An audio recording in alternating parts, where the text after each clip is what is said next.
வணக்கம். இன்றைக்கி நம்ம கடக ராசிக்கு ஜூலை மாத பலன்கள் 2024 எப்படின்னு பார்க்கலாம். உங்களுக்கு ஏற்கனவே குரு பகவான் 11ஆம் வீட்டில் இருக்கிற அது உங்களுக்கு ஒரு அமோகமான பலன்களை கொடுத்துட்ருக்கிறாருன்னு சொல்லலாம். என்ன தான் கடக ராசிக்கு அஷ்டம சனி 8ல் இருந்து பிரச்சனையை கொடுத்துக்கிட்டே இருந்தாலும் குரு பகவான் ஒரு பக்கத்தில் இருந்து நல்ல பலன்களை கொடுத்துக்கிட்டே இருக்கிறார். 11ஆம் வீட்டில் உட்காந்துட்டு 11ஆம் வீடுங்கிறது லாபஸ்தானத்தை குறிக்கிறது. ஸோ உங்களுக்கு குரு பகவான் உங்களுக்கு பலமாக இருக்கிறார். அடுத்து ப்ரொஃபஷன், ஜாப் அண்ட் பிஸ்னஸ்ன்னு எடுத்துக்கிட்டால் தொழில் கிரகம் உங்களுக்கு செவ்வாய். அப்போது செவ்வாய் நல்லா இருந்தால் தான் உங்களுக்கு தொழிலில் முன்னேற்றம் ஏற்படும். இப்போது 13ஆம் தேதி ஜூலைக்கு அப்புறம் செவ்வாய் 11ஆம் வீட்டுக்கு பயிற்சி ஆகிறார்.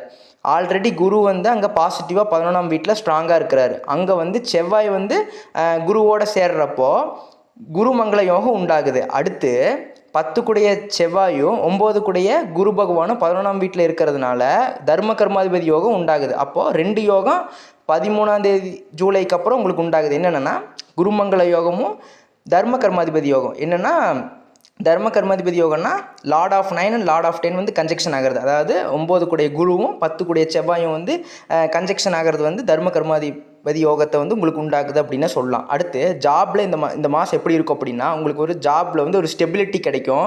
நீங்கள் ஒரு ரிசல்ட்டுக்கு வெயிட் பண்ணிட்டு இருந்தீங்கன்னா உங்களுக்கு அமோகமான ஒரு ரிசல்ட் கிடைக்கும், பாசிட்டிவாக ரிசல்ட் கிடைக்கும். அடுத்து நிறைய பேர் ஜாபை இழந்திருப்பீங்க, வெயிட் பண்ணிட்டு இருக்கிறீங்க ஜாபுக்கு. உங்களுக்கு ஒரு நல்ல கம்பெனியில் நல்ல சேலரியோட உங்களுக்கு ஒரு நல்ல கம்பெனியில் உங்களுக்கு நல்ல அமோகமான உங்களுக்கு ஒரு ஜாப் கண்டிப்பாக கிடைக்கும். இந்த மந்த் ஜாபுக்கு சூப்பராக இருக்குன்னே சொல்லலாம். கொஞ்சம் ஒர்க் ப்ரெஷர் இருக்கும், பட் அதை நீங்கள் ஓவர் கம் பண்ணிக்குவீங்க.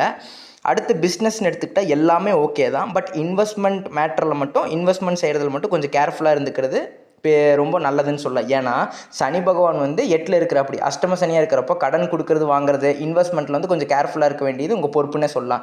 அடுத்து மேரேஜ் அண்ட் ரிலேஷன்ஷிப்னு எடுத்துக்கிட்டால் ஜூலை மாதத்தில் 8ல் இருக்கிற சனி மட்டும்தான் உங்களுக்கு தடையாக இருக்கிறாரு. மற்ற கிரகம் எல்லாமே உங்களுக்கு ஒரு சாதகமாக தான் இருக்குது, எந்த ஒரு பாதகமாகவும் இல்லை. அடுத்து ஜூலை 13க்கு அப்புறம் ஜூலை 13லேருந்தே குருவும் செவ்வாயும் சேர்ந்து குருமங்கள யோகத்தை உண்டாகுதா, அது மேரேஜுக்கு அமோகமாக இருக்குது. திருமணத்திற்கு அது அதிர்ஷ்டம். அடுத்து திருமணத்துக்கு நல்ல வரன் பார்க்கல, வரன் அமையும், உங்களுக்கு ஏற்ற மாதிரி மனம் முடிப்பீங்க, இதெல்லாமே பண்ணலாம். அடுத்து ஹஸ்பண்ட் ஒய்ஃப்குள்ளே இருக்கிற மனக்கசப்பு ஒரு ப்ராப்ளம் இருக்குது அப்படின்னா 1 by 1 சால்வ் ஆகும். ஒரு நல்ல அண்டர்ஸ்டாண்டிங்குள்ளே வருவீங்க இந்த டைம் பீரியடில். இது வரைக்கும் இருந்த மனக்கசப்புகள் எல்லாத்தையும் நீக்கிட்டு இதுக்கப்புறம் 13ஆம் தேதி ஜூலைக்கு அப்புறம் ஒரு குருமங்கள யோகத்துக்கு அப்புறம் உங்களுக்கு அந்த ஒரு ஹஸ்பண்ட் ஒய்ஃப்குள்ளே ஒரு நல்ல ஒரு அன்பு ஏற்படும். மறப்போம் மன்னிப்போம்னு போங்கன்னா உங்களுக்கு லைஃப் ரொம்ப நல்லா இருக்குன்னே சொல்லலாம். நெக்ஸ்ட் லவ் அண்ட் ரிலேஷன்ஷிப்பில் இருக்கிறவங்களுக்கு வீட்டில் பேசலாம், மேரேஜ்க்கு டேட் ஃபிக்ஸ் பண்ணலாம். ஆனால் லைஃப் பார்ட்னர் சூஸ் பண்ணலாம். கரெக்டாக நீங்கள் சூஸ் பண்ணிக்கிறது இந்த டைம் பீரியட் நல்லா சூஸ் பண்ணிக்கலாம். கரெக்டாக சூஸ் பண்ணிக்கிட்டால் உங்களுக்கு பெஸ்ட் அப்படின்னு சொல்லலாம். ஓகேவா, உங்களுக்கு ஃபேவரபுளாக தான் இருக்குது. உங்களுக்கு இப்போ பார்த்துட்டு இருக்கீங்கன்னா இந்த டைமில் ஃபிக்ஸ் பண்ணிக்கலாம், ஒன்றும் பெரிய ப்ராப்ளம் இல்லை, நல்லா இருக்குது, அமோகமாக இருக்குது. 8ல் இருக்கிற சனி மட்டும்தான் கொஞ்சம் ப்ராப்ளமாக இருக்குது. அடுத்து ஸ்டூடெண்ட்ஸ் மாணவர்களுக்குன்னு எடுத்துக்கிட்டால் சனி 8ல் இருக்கிறார். ஆனால் ஸ்டூடெண்ட்ஸ் அது பாதிக்காது. ஏன்னா சனி உங்களுக்கு தொழில், வேலை, திருமணம் இதுக்கு தான் அது தடைகளை கொடுப்பா. உங்களுக்கு கல்விக்கு ஓகே தான், பட் ஹெல்த் இஷ்யூஸில் ஸ்டூடெண்ட்ஸ் கேர்ஃபுல்லாக இருக்க வேண்டியது அவசியம். அடுத்து உங்களுக்கு ஒரு ஸ்ட்ராங்கான மெமரி பவர் இருக்கும், நல்ல காலேஜை செலக்ட் பண்ணணுன்னு ஒரு தாட் இருக்கும், நல்ல காலேஜ் பிளான் பண்ணி வச்சுருப்பீங்க, அதை எக்ஸிக்யூட் பண்ணி நல்ல ரிசல்ட் அந்த காலேஜுக்கே போவீங்க. ஹையர் ஸ்டடீஸ் பண்ணுறதுக்கும் டைம் அமோகமாக இருக்குன்னே சொல்லலாம். பிளான் பண்ணி அடித்தா சக்ஸஸ் கண்டிப்பாக உங்களுக்கு. அடுத்து கடகத்திலே உங்கள் ராசியிலே புதன் இருக்கிறார். உங்களுக்கு அறிவு கூர்மையை நல்லா கொடுப்பார். புத்தி நல்லா யோசித்து ஒரு விஷயத்தை செயல்பட்டு அதில் வெற்றி பெறுவீங்க கண்டிப்பாக.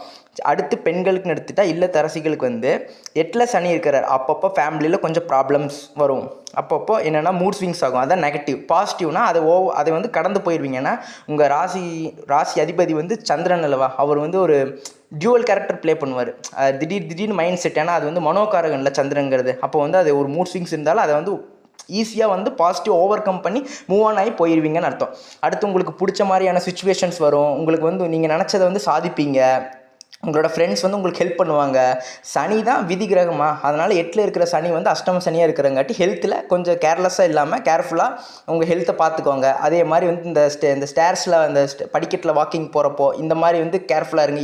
அந்த வெயிட்டு இரும்பை யூஸ் பண்ணுறப்போ கொஞ்சம் கேர்ஃபுல்லாக இருக்க வேண்டியது நல்லதுன்னு சொல்லலாம். மற்றபடி வேறு எதுவும் இல்லை. இந்த மாதிரி விஷயத்தில் கேர்ஃபுல்லாக இருங்க. படிக்கட்டில் நடந்து போகிறப்போ இரும்பை ஹேண்டில் பண்ணுறப்போ கொஞ்சம் கேர்ஃபுல்லாக இருக்க வேண்டியது நல்லதுன்னு சொல்லலாம். மற்றபடி கடகராசிக்கு இந்த ஜூலை மாதம் எல்லாமே அமோகமாக இருக்குது. 8ல் இருக்கிற சனி மட்டும் கொஞ்சம் ப்ராப்ளம் கொடுக்குறாரு. அதை மட்டும் நீங்கள் பத்திரமா பார்த்துக்கிட்டா ஒன்றும் பெரிய விஷயம் இல்லை. உங்களுக்கு மற்ற கோள்கள் எல்லாமே அமோகமாக இருக்குன்னே சொல்லலாம். நன்றி.